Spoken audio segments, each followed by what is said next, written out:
Pozdravljeni in dobrodošli v oddaji Župan na obisku.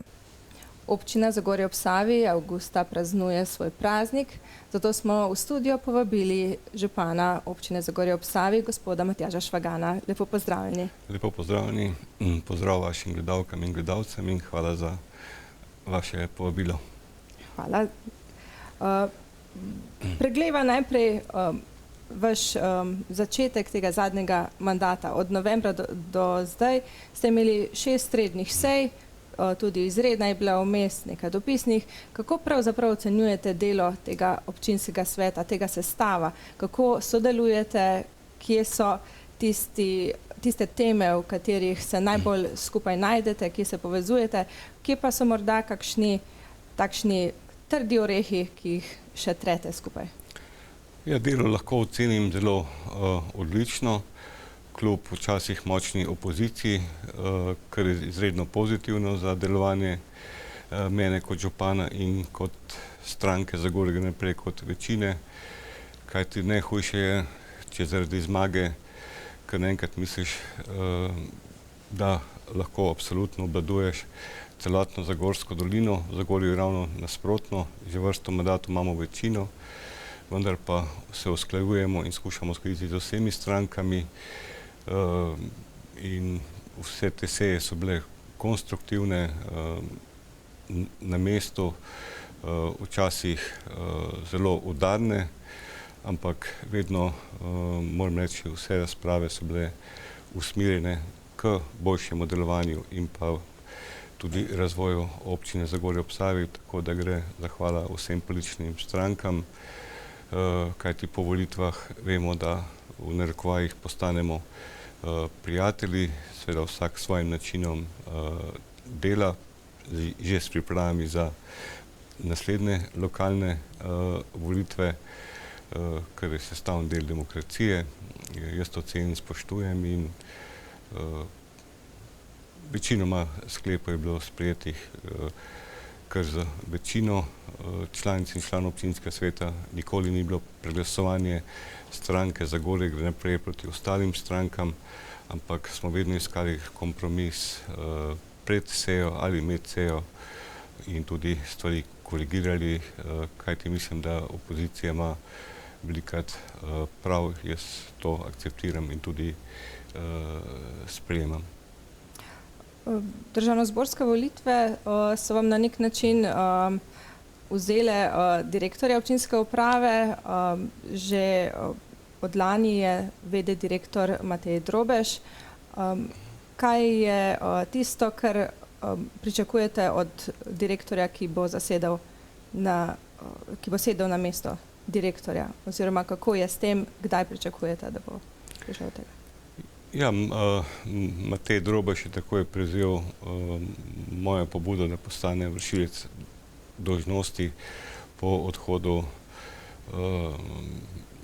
direktorja in sedanjega ministra Rudija Medveda.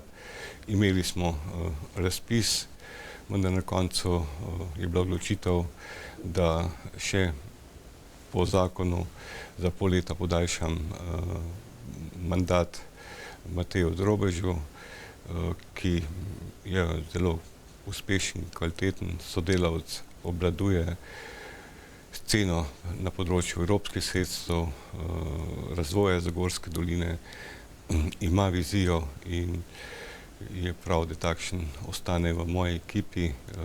Res pa je, da sedaj smo v fazi iskanja direktorja, ki ga moramo potrditi do konec leta 2019. Razpis gre v teh dneh, odprt bo 2 meseca, ravno zaradi dopustov, da je čim večji spekter možnosti prijaviteljev na ta razpis. Tako da vemo pa, da direktor je pomemben, kdo je, da je zaupanje, da je pošten odnos, kar danes med nama, sedanjim vršilcem dolžnosti tudi je. Tako, torej pričakujete neko sposobno, zaokroženo osebnost, ki mu boste lahko zaupali? Vsekakor. Direktor je tisti, ki vse ve, seveda je pa naša prednost v občini Zagorje ob Savi, da vse povemo predsednikom strank, ne skrivamo nobenih stvari, ravno ta odprtost, poštenost in pa vizija za sedanjost in prihodnost nam daje prednost. Že v prejšnji oddaji sta z mojo kolegico govorila o telovadnici osnovne šole Toneta Krogarja in pa tudi selitvi glasbene šole Zagorje, ki oboje malo zastalo oziroma ne gre najbrž tako, kot naj bi šlo hitreje, kot torej hitro po pričakovanjih nekaterih, ki čakajo tako na telovadnico, kot tudi na selitev glasbene šole. Kje je v bistvu najbolj pereč problem? Morda je telovadnica bolj tista nujna, ki bi si jo želeli tudi strani morda države bolj podpreto imeti, ali je glasbena šola tista, ki bi si želela in pa potrebovala hitrejšo selitev?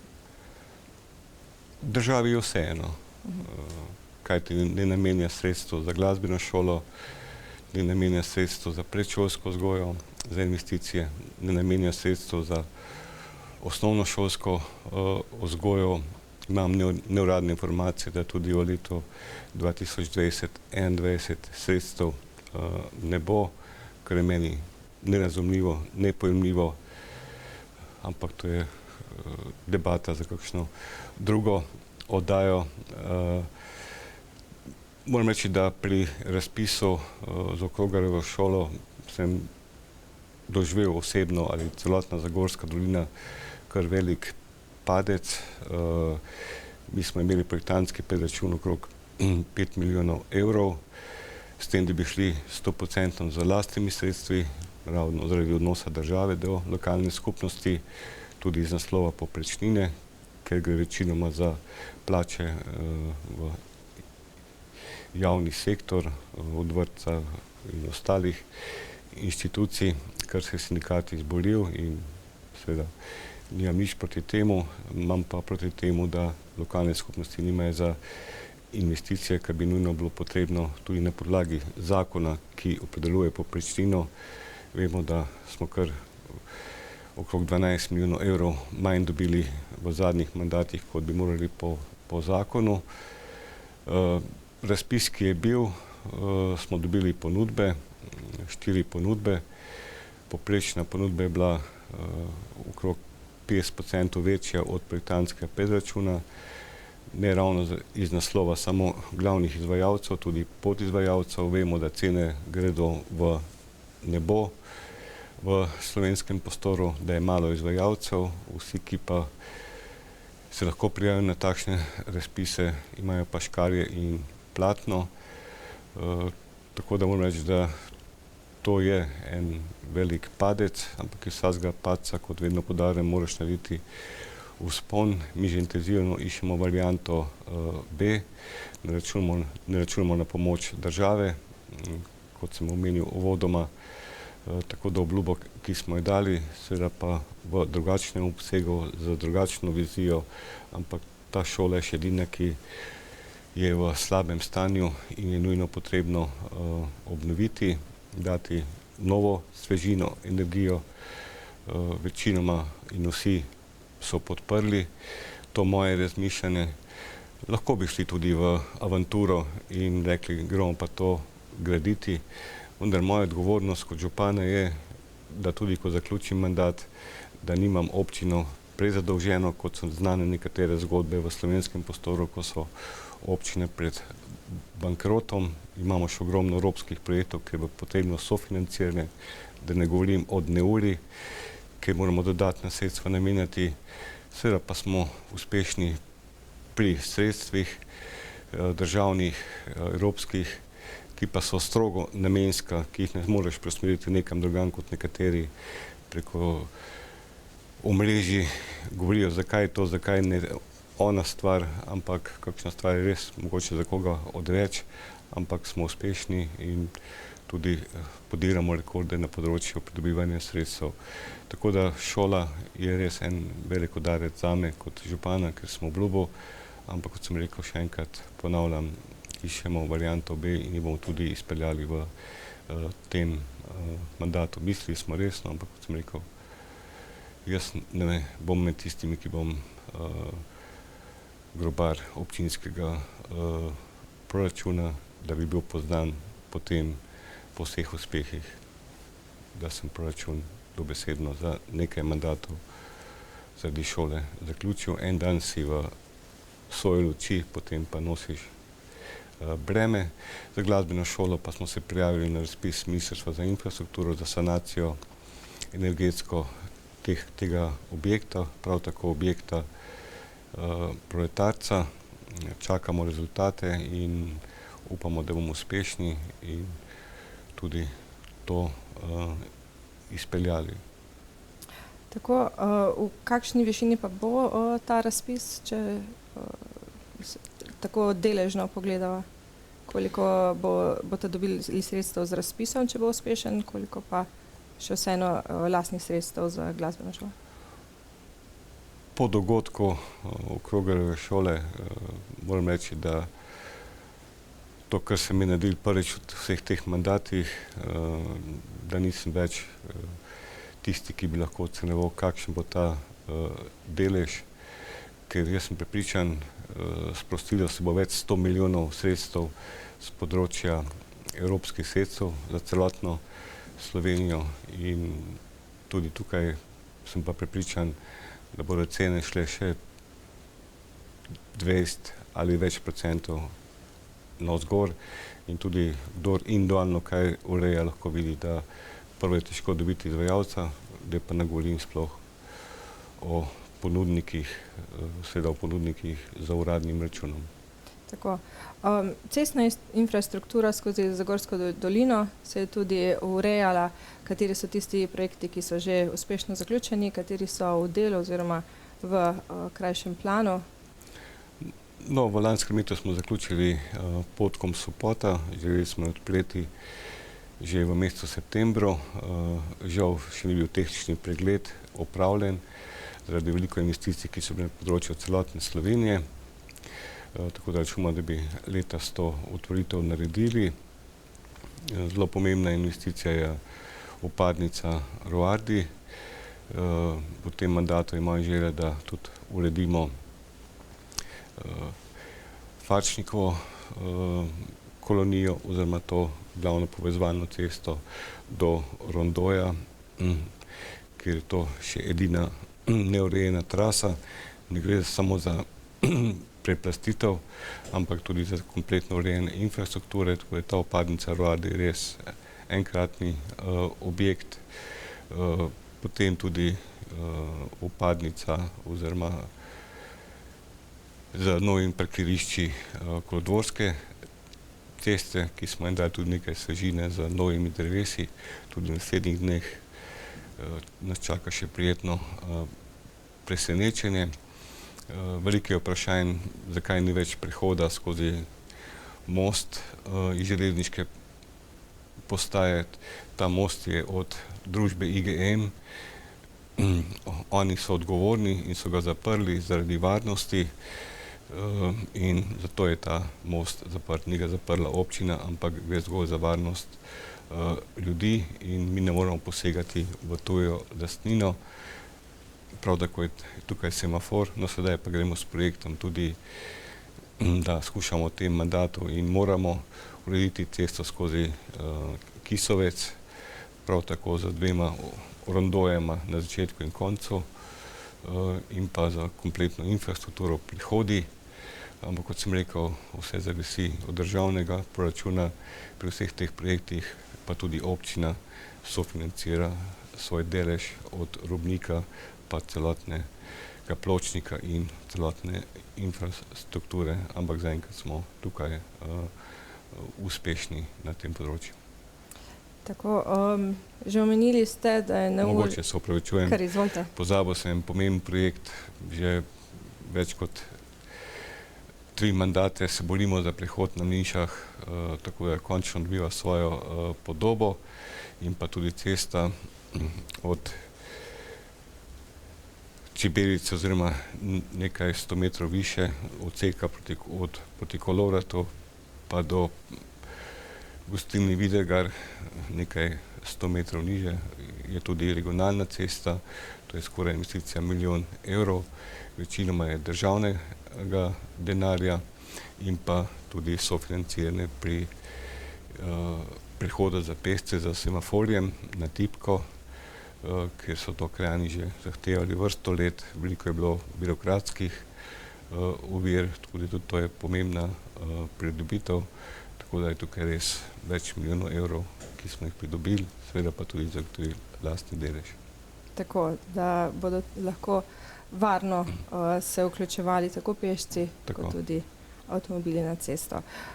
Kot sva pa tudi že omenila, vi ste tudi nakazali neurje, nas je zopet v Zagorski dolini prizadelo 7. julija oziroma tudi 8. julija so se pokazale posledice.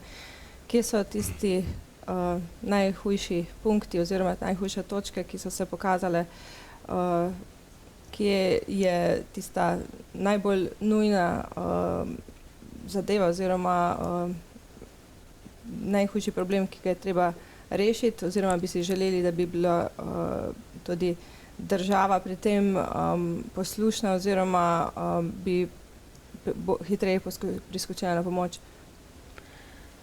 Ja, glede na vremenske pogoje lahko pričakujemo v narekovajih vsak dan takšno neurje. Mislim, da država bo tukaj morala več nameniti sredstev za sanacijo vodotokov. Velikokrat, ko tudi kakšen visoko izobražen napiše na kakšno družabno omrežje, kdaj bo pa občina končno sanirala vodotoke, čeprav oni vejo, da občina ne sme podirati dreves, ne sme sanirati vodotokov. Mi se vsako leto borimo, da skušamo vodotoke sanirati, ampak kot sem rekel, to je problem celotne Slovenije in tukaj bo narediti potrebno en program. Seveda veliko je tudi človeškega faktorja, ker bi morali tudi posameznici oziroma posamezniki le vedeti, da odlaganje odpadnega materiala v graben ali sekanje ima svoje posledice, ampak kot sem rekel, država je tukaj najpomembnejša, mi pa to opozarjamo, ne smemo pa posegati sami v vodotoke, kaj da bi še kdo posameznik sam, kajti vemo, da je takoj inšpekcija, so kazni, so pa dogodki pretresljivi bili tako v lanskem letu, kot so vedno, tako za posameznika, ker mu individualno hišo poplavi, no predvsem pa v tej zadnji zgodbi pa mislim, da je največji šok in stres bilo za družinsko podjetje Rokavec, ker imajo že dolgoletno tradicijo in tukaj bo nujno potrebno jim pomagati. Seveda iz proračuna ne moremo, bomo pa maksimalno na državo, da povrne sredstva občin. Mi nismo za poplave lani dobili niti centa in pa tudi ne vemo, kaj bo v letošnjem letu. Tako, škoda, ki je ocenjena oziroma ki se je dalo že malo oceniti, je v kakšni višini? Ocene so okrog 2 milijona evrov. Sedaj so ekipe na terenu, prav tako pa je obrazec, ker ima možnost vsak na spletni strani občine Zagorje ob Savi prijaviti svojo škodo, mi potem to posredujemo državi.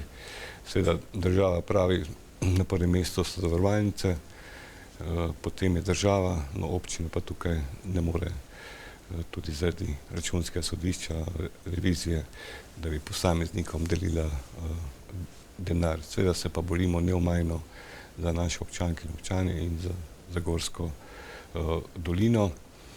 Pomembno pa je, da v letošnjem letu gremo v sanacijo 3 plazov, to je še iz neurja 2012, 2015 in pa 2016.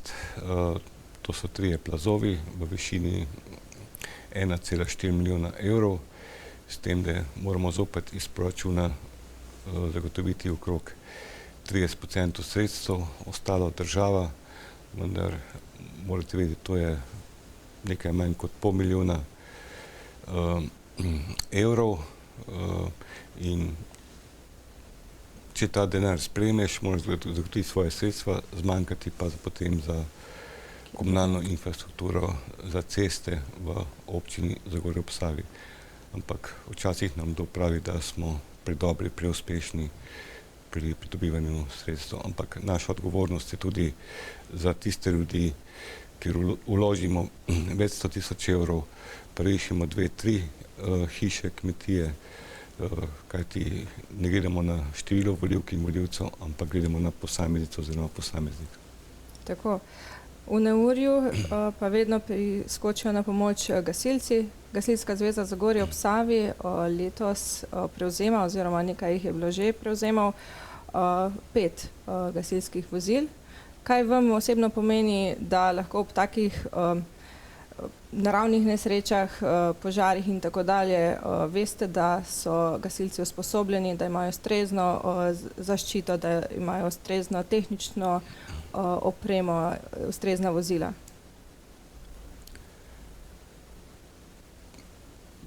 Mislim, da več kot da rečem hvala jim in da jih občina tudi finančno podpira. Seveda pri vseh teh investicijah je potrebno povedati, da 30% sredstev zagotovijo sami, 70% občina, res gre leta za 5 avtomobilov, kupujemo tudi cisterno, ki je dotrajna za dovoz vode in jaz lahko samo rečem, da takšna društva, ki jih imam jaz in takšni ljudi, kot jih imam jaz, mislim, da jih nima noben župan. Seveda marsikdo reče, da vedno pretiravamo v svojih izjavah, ampak kdorkoli pride, vidi ta društva, vidi to zagnanost, pa reče Matjaž, včasih si še preskromen o hvali svojih gasilk in gasilcev in pa celotne Zagorske doline in jaz moram reči, vsak avto, ki ga dobijo, seveda je nadstandard, ampak je nujno potreben in tudi gasilska društva so gibalo življenja v krajevnih skupnostih, kot so vrtci, područne šole in če tako gledaš na gasilke in gasilce, potem je tudi varnost zagotovljena v občini Zagorje ob Savi. Še okoli enega imena v Zagorju se ljudje strinjajo, da je izjemno pozitivno Primož Roglič. Kolesarska steza Primoža Rogliča je v projektu. Kako daleč je, kako menite, kdaj bo tisti prvi se lahko zapeljal po kolesarski stezi? Ja, želja je, da v tem mandatu, čeprav finančna perspektiva traja do leta konec 2023. Mi pridobivamo zemljišča, to je najtežje, kajti gre večinoma po privatnih zemljiščih. Vemo, da je konfiguracija terena od Zagorja pa do Orehovice izredno zahtevna, da je veliko mostičkov, prehodov, za veliko investicijo gre, ampak moja želja je, da bi to storili v tem mandatu. Kolega, prijatelj Primož mi je soglasje dal, da lahko to stezo kolesarsko imenujemo po njemu in bo zadovoljen in srečen in tako bomo tudi storili za našega ambasadorja svetovnega merila. Še eno dobro zgodbo imava. Utrip prvine, Center šolskih in obšolskih dejavnosti, bo odprl vrata. Kar nekaj let ste se trudili, pa za tiste, ki morda ne poznajo ozadja zgodbe, če malo obnoviva. Ja, karte v Zagorju se kar pozitivno sestavljajo. Včasih preveč lepo, da bi bilo res, ampak tudi ta center ne bi že v letošnjem letu zaživel. Imeli smo pogovore z vodstvom centra šolskih oziroma obšolskih dejavnosti, kjer ne bi med 2500–3000 otrok iz cele Slovenije prišlo na prvine, že delno oblikovali tudi, kaj jim lokalne skupnosti lahko nudimo, gremo z roko v roki, vključno, da sedaj delamo tudi že projekt v zaključni fazi, kar se tiče izgradnje stolpa na Čimšiniški planini, to je že večletna želja, upam, da bomo pridobili vsa soglasja. Na Prvinja bojo lahko tudi letovali družine, tujci, skratka to bo odprto 365 dni in to je res zelo dobra zgodba o uspehu, ki smo jim maksimalno podpirali. Seveda pa gre zahvala Ministrstvu za šolstvo, šport in znanost, ki je videl, da tukaj je ta možnost in je zagotovil sredstva in moram reči, sem srečen in zadovoljen. Europark tudi pridobiva na podobi in opremljenosti. Posebna igrala so se v zadnjih dneh pripravila oziroma postavila za otroke s posebnimi potrebami. Res, ta odnos mene in nas je do teh otrok, tukaj je varstveni delovni center, osnovna šola dr. Slavka Gruma, kjer jim tudi v letošnjem letu kupujemo nov kombi, ki je dosedanji dotrajen, seveda lepo vzdrževan, ampak kupili bomo še boljšega, bolj varnega.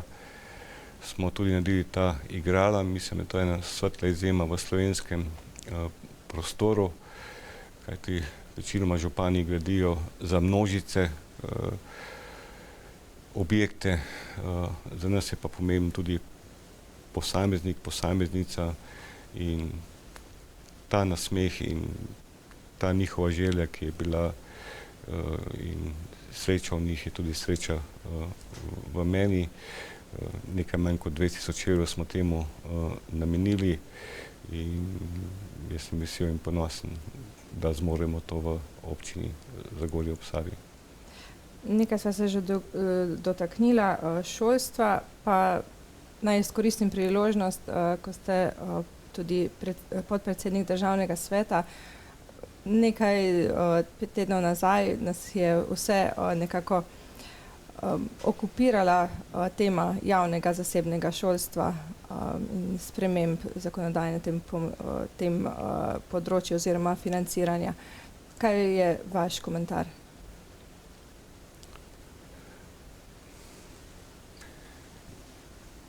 Jaz sem tudi član odbora, ki je obravnaval ta zakon in moram reči, tega zakona nisem podprl. Prvo bi rekel, da če bi se zagotovila sredstva za predšolsko, osnovnošolsko vzgojo, da bi bil ta javni prostor urejen, da je bila ena določena vizija, strategija in sam sem se neomajno boril na vseh nivojih, da bi zagotovili vsaj nekaj milijonov za predšolsko pa osnovnošolsko vzgojo v proračunu za 2019, žal ne uspešno. In tudi osebno ocenjujem, ker mogoče bo kdo to ocenil nenavadno, da teh 5 oziroma 6 šol ne ogroža javnih šol in tudi Ustavno sodišče je 2004 reklo, da je prav, da se programa enakovredno financirata, potem je Ustavno sodišče to mnenje spremenilo in še vedno pravim, da naj se politika usede in najde en kompromis na tem področju in moram reči, da nisem bil med tistimi zagovorniki, ki bi zavrnil veto. Žal na seji nisem bil prisoten zaradi moje odsotnosti, ampak sem na odboru javno povedal moje mnenje, da je potrebno bolj združevati, ne razdvajati in zgolj dati eno veliko temo da o tej temi se veliko govori, ko je pa veliko pomembnejših tem, kot sem jih danes omenil, ki jih je potrebno prej rešiti. Sam sem obiskal tudi kakšno izmed teh šol privatnih in moram reči, ogromno sami naredi, vlagajo tudi lokalne skupnosti, veliko vlagamo v javne šole, pri nas nimamo privatne šole, ampak ohranjamo podružnične šole, tudi država to ohranja, tudi sedaj smo obnovili sanitarije na podružnični šoli na Podkomu, odprli vrtec pred 2 letoma v Čemšiniku, kar je dodatno breme občinskega proračuna, ampak to so te naše poteze, ki jih ne moreš oceniti o denarju, o kilometrih, ampak to je naložba v ljudi. Tako da zelo na kratko, jaz tega zakona ne podpiram in ga nisem podprl in mislim, da se morajo še enkrat vsi skupaj usesti za mizo, dati karte na mizo in skupaj brez razdvajanja voditi naprej področje šolstva, ker mislim, da zasebno šolstvo ne ogroža javnega šolstva. Seveda pa meje morajo biti določene, kar se tiče same vsebine v zasebnem šolstvu. Tako. Občinski praznik, prav je, da poveva malo tudi o letošnjih nagrajencih, ki bodo na slovesnosti 1. avgusta prejeli priznanja. Ja, mi imamo, prvega imamo vse občinska sveta, vabimo tudi z zloženkami vse občanke in občane. Letos moram reči, da je veliko predlogov upravičenih za občinska priznanja, tako da bo največ priznanj podeljenih v zadnjih 25 letih, kajti ocenili smo, da so prava imena v pravem trenutku na pravem mestu in da bi bila storjena krivica komu, da bi rekli, bomo dali pa drugo leto, ampak tako da podeljujemo zlata, srebrna, županova priznanja, seveda pa tukaj bo tudi Lado Bizovičan, naš gost, pihalni orkester, flavtistke z glasbene šole.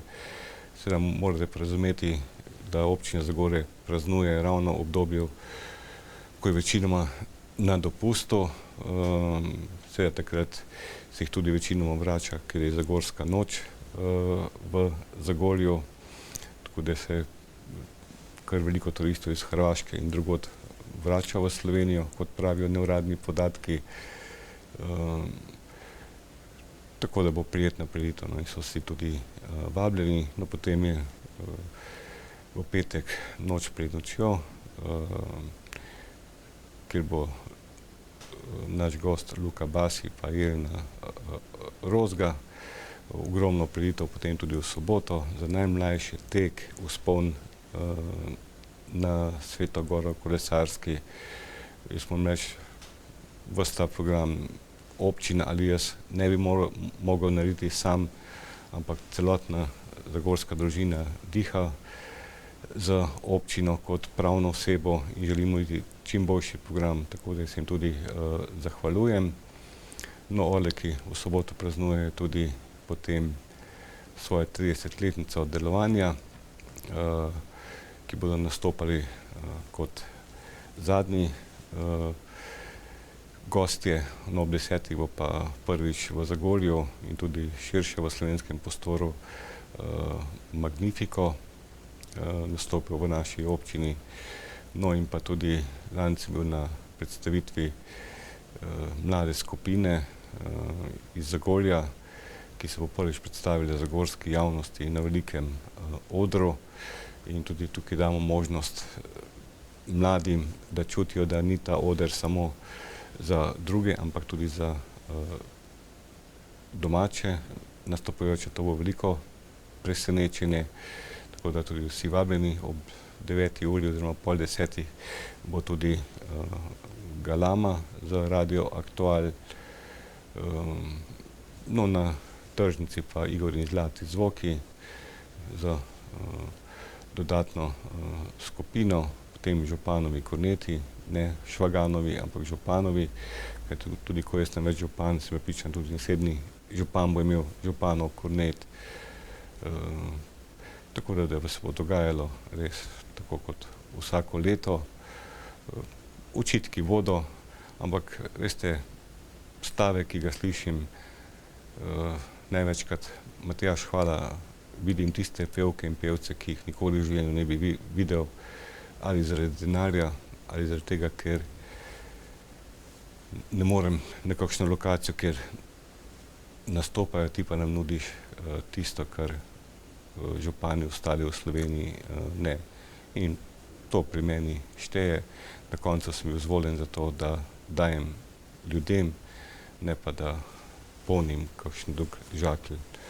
So pa to namenska sredstva, seveda pa, kot sem rekel, optimistično gremo naprej tudi po tem prazniku. Tako, zgibanka je tudi precej polna ostalih prireditev, na katere boste lahko šli, oziroma na kakšne vrste prireditev vas najbolj vleče? No, vse. Moja prisotnost na vsaki prireditvi, seveda ne mogoče, da bi na vsaki bil, je podpora tudi organizatorju, ne glede na število udeleženk in udeležencev. In to je moja dolžnost in pa tudi dajem in polnim je z energijo in tudi priznanje tistemu, ki to organizira. Tako da včasih kdo reče v hecu, ko me posod skoraj vidi, da bo doma odprl hladilnik in da me bo zagledal v hladilniku, malo za šalo, ampak grem skoraj na vse, kjer mi čas dopušča. Tako, zdaj bi vas pa vabila ob tej priložnosti, da voščite občanom in občankam. Prosim. Jaz bi se zahvalil mojim občankam in občanom, vsem tistim, ki radi prihajajo v Zagorsko dolino. Ravno v teh dneh smo zopet bili izbrani med 3 občine kot najuspešnejše, najprijaznejše. Poleg Ptuja, Postojne je občina Zagorje na 3. mestu. To je zasluga Zagorske doline. V oktobru sem dobil nov mandat in se vam zahvaljujem. Obljubljam vam korektnost, pošteno delo in lahko rečem samo kot vedno, da sem ponosen in srečen, da sem lahko župan Zagorske doline. Seveda je pa tudi moja želja, da so oni zadovoljni, da živijo v občini Zagorje ob Savi. V to sem prepričan in želim veselo praznovanje in veselite se, to je vaš praznik, vse, kar počnemo, delamo zaradi ljudi in vaš župan Matjaž Švagan ima vas rad. Najlepša hvala. Najlepša hvala pa tudi za vse informacije, ki ste nam jih nocoj podali. Želimo vam uspešno delo še naprej in seveda tudi vam lep praznik. Hvala tudi vam in tudi vam veselo praznovanje in hvala, ker tudi spremljate vse naše dogodke ob praznovanju občinskega praznika občine Zagorje ob Savi. Hvala lepa. Hvala pa tudi vam, spoštovani gledalci in gledalke, za vašo pozornost in nasvidenje.